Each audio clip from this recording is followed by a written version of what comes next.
نحمده ونصلي ونسلم على رسوله الكريم اما بعد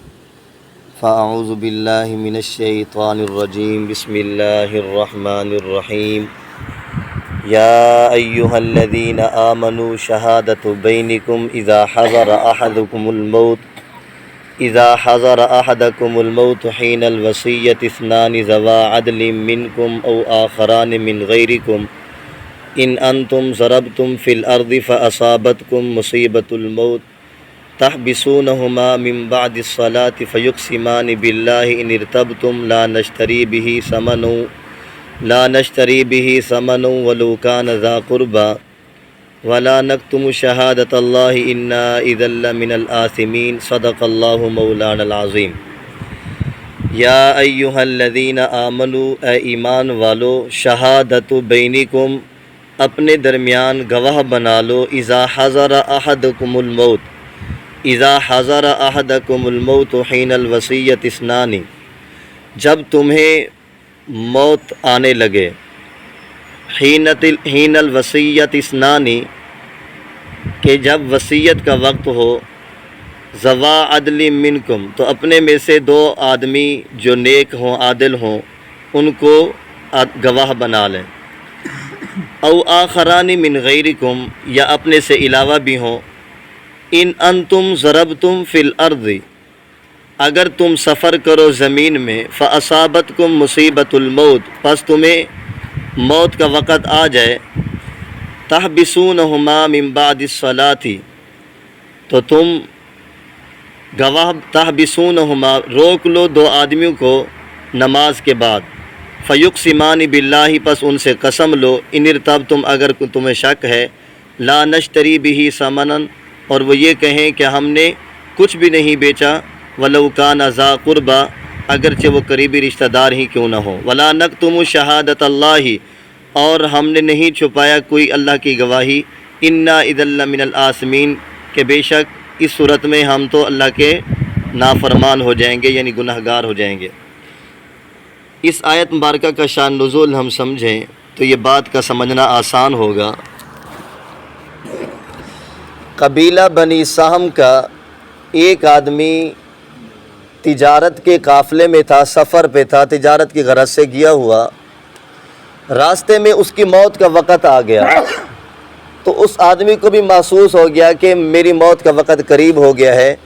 کہ جب آدمی کی بیماری کثرت زیادہ بڑھ جائے تو پھر آدمی کو کچھ نہ کچھ تو شک ہو جاتا ہے نا۔ تو ان کو جب شک ہوا تو پھر انہوں نے جتنا ان کے پاس تجارتی مال تھا یا کل جائیداد جو ان کے پاس وہیں موجود تھی، اس نے ادھر دو شخص اپنے قریبی رشتہ داروں میں سے نہیں تھے لیکن دو اور شخص تھے، ایک ہے تمیم داری اور ایک کا نام ہے عدی، یہ دو شخص وہاں موجود تھے اور یہ مسلمان بھی نہیں ہوئے تھے اس وقت، یہ ان کا تعلق عیسائیوں سے تھا۔ اب ان دو آدمیوں کو اس نے گواہ بنایا کہ یہ جو میرا مال ہے تم نے باخریت میرے جو ورثاء ہیں ان تک پہنچا دینا۔ اب اس کا مطلب یہ تھا کہ جتنا یہ میرا مال ہے اب اس کو تجارت کے لیے استعمال نہیں کرنا، کیونکہ اب تو یہ ورثاء کا حق بن چکا ہے نا، اب یہ سارا مال لے کر میرے ورثاء تک پہنچا دینا۔ انہوں نے کہا ٹھیک ہے ہم پہنچا دیں گے، لیکن اس قبیلہ سہم کا جو آدمی جس کے موت کا وقت آیا، اس آدمی نے یہاں ایک سمجھداری یہ کی،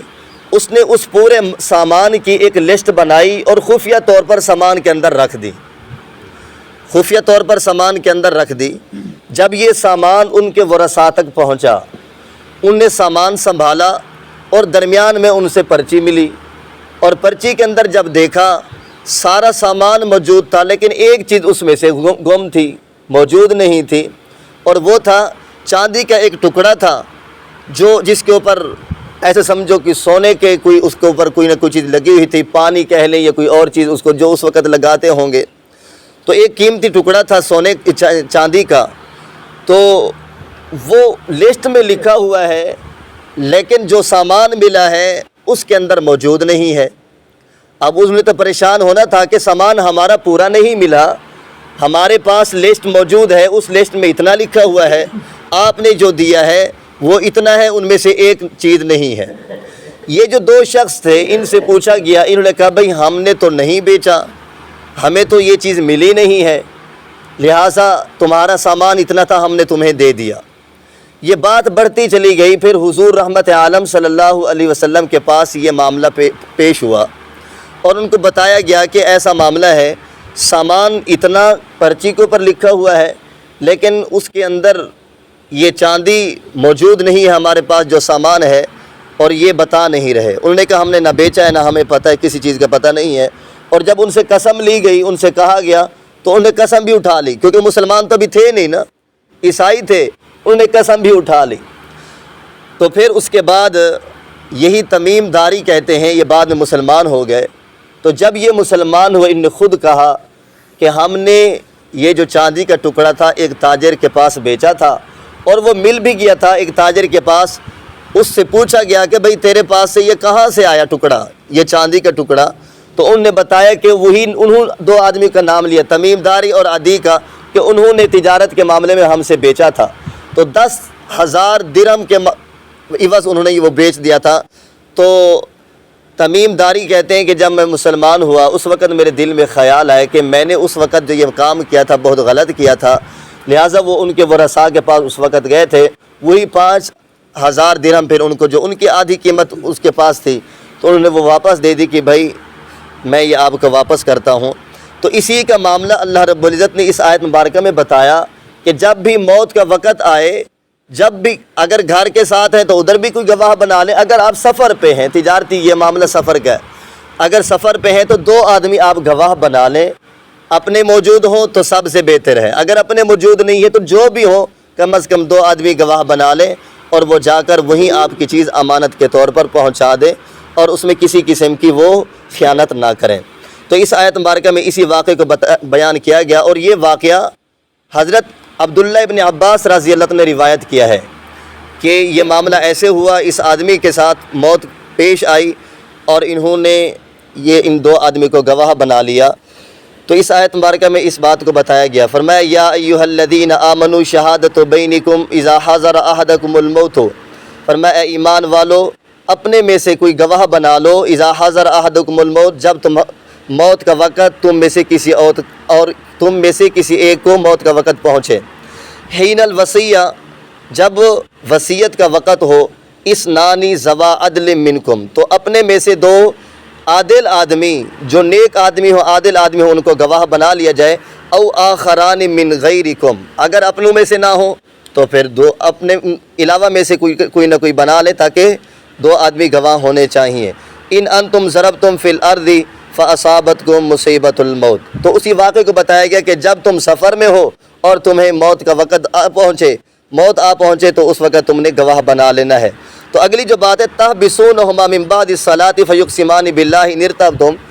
یہ اس متعلق ہے کہ فرمایا کہ اگر کسی آدمی کو شک پڑ جائے کہ ہمارا سامان جو انہوں نے دیا ہے وہ کم انہوں نے دیا ہے، ان کو کسی گواہی سے معلوم ہو جائے، جیسے ان کو پرچی سے معلوم ہوا لسٹ سے کہ ہمارا سامان ہمیں پورا نہیں ملا، تو آپ اللہ تعالی نے فرمایا تحبسونہما من بعد الصلاۃ، تو پھر ان 2 آدمی کو روک لیا جائے جو گواہ بنائے ہیں تم نے، ان کو روکا جائے۔ کب روکا جائے؟ نماز کے بعد۔ اب یہ کیوں بتایا گیا کہ نماز کے بعد ان کو روکا جائے؟ اس کا مطلب یہ ہے کہ نماز کے بعد روکنے کا، کہ کہا جاتا ہے نا کہ ایک آدمی بھی نماز پڑھے پھر اس کو کچھ نہ کچھ حیا آ جاتا ہے کہ سچ بتاتا ہے، پھر کہ بھی تو نماز پڑھتا ہے، کم از کم تو سچ تو بولے گا نا، آدمی یہ کہتا ہے۔ تو اس وجہ سے فرمایا نماز کے فوراً بعد ان کو روک لیا جائے، ان کو قسم دی جائے اور ان سے پوچھا جائے کہ آیا کہ تیرے پاس مال جتنا تھا پورا دیا ہے یا کم دیا ہے؟ اگر انہوں نے کہا کہ ہم نے پورا دے دیا اور وہ ورثاء کو اس معاملے میں شک ہو تو ان کو کہیے کہ ان کو قسم لے لی جائے اور وہ قسم دے دیں۔ فیقسمان باللہ، وہ اللہ کی قسم اٹھائے، ان ارتبتم، اگر وہ تمہیں شک ہو ان سے قسم، لا نشتری بہ ثمنا قلیلا، اور وہ یہ کہیں ثمنا لا نشتری بہ ثمنا، اور یہ کہیں کہ ہم نے کچھ بھی نہیں بیچا، وہ بتا دیں کہ ہم نے کچھ بھی نہیں بیچا، ولو کان ذا قربى، اگرچہ وہ قریبی رشتہ دار ہی کیوں نہ ہو، ولا نکتم شہادۃ اللہ، اور ہم نے نہیں چھپایا اللہ کی گواہی کو، انا اذا لمن الآثمین، بے شک ہم تو گناہ گاروں میں سے ہو جائیں گے اگر ایسا کر لیں تو اس آیت مبارکہ میں اسی بات کو بتایا گیا۔ ویسے بھی میں ایک بات آپ سے عرض کر دوں، آدمی کو زندگی کی موت کا پتہ نہیں ہوتا، انسان اپنا وصیت نامہ لکھ کے رکھے، جو اس کے معاملات ہیں، کسی کا لین دین ہے، کچھ بھی ہے تو وصیت نامہ لکھ کے رکھے۔ اگر درمیان میں موت سے پہلے آدمی